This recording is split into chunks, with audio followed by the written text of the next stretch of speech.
This is the Brown Cowgirl, and I'm inviting you to come with me on my adventures in dog ownership.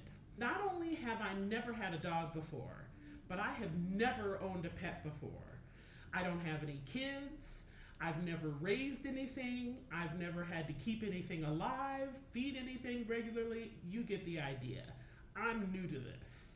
So I invite you to follow along with me to see my triumphs, my mistakes, all the things that I'm learning through binging YouTube videos. And in this part, this is going to be part one of preparing for your puppy. And this video is really for people that are like me, that just know nothing except they want to have a puppy. So my puppy is coming in a couple of weeks. She is a Cavachon, which is one of those designer breeds, and it's a cross between a Cavalier King Charles Spaniel and a Bichon Frise. The Bichon is that white puffball fluffy dog that you've seen that's really cute. So in my case, the dad is the Bichon and the mama is the Cavalier King Charles Spaniel.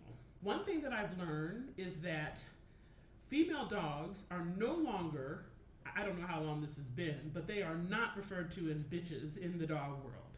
I think that word got co-opted and they just don't use it. So you'll seem like a real novice if you use that word.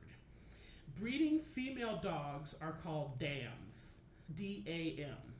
And then the daddy is called the sire. So we have a dam and a sire. So the dam for my puppy is Millie and the sire is Russell. My puppy was the runt of the litter and she's still going to be very, very small when I get her at 9 weeks. So the first thing you will find when you decide to get a puppy, especially when you find out that one is on the way, you will have the compunction to buy things. And so this was my first haul that I want to show you. I went to Target and I like Target. Their prices are reasonable and it's easy to return things. So I'm buying things, but I'm being sure to keep the receipts because if I find them cheaper elsewhere, then I will return them. So the first thing I got is this brush. This is called a slicker brush, and it's also called a pin brush because it has these pins. The nice thing about this brush is that the pins are coated so that they won't scratch your puppy. Your puppy is still delicate, so you don't want to do anything that's going to scratch their skin.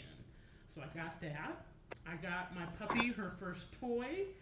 This is just a toy dog. It looks like a Dachshund, a wiener dog, and it's a Christmas theme.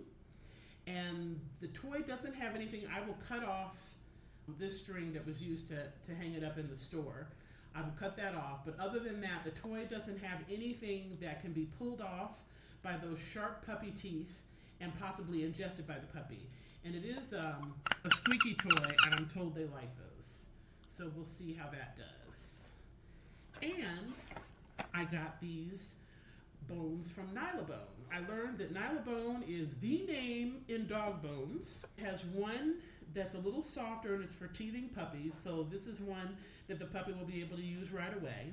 This next bone is harder, and that's after she gets all of her adult teeth and will graduate to this harder bone.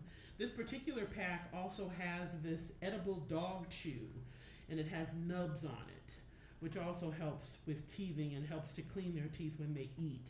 And this is turkey and sweet potato flavor, this edible chew. I don't know exactly when I would give her this, if it's something appropriate for now or when she gets older, so I will look that up. And the last thing we have is this dog bed.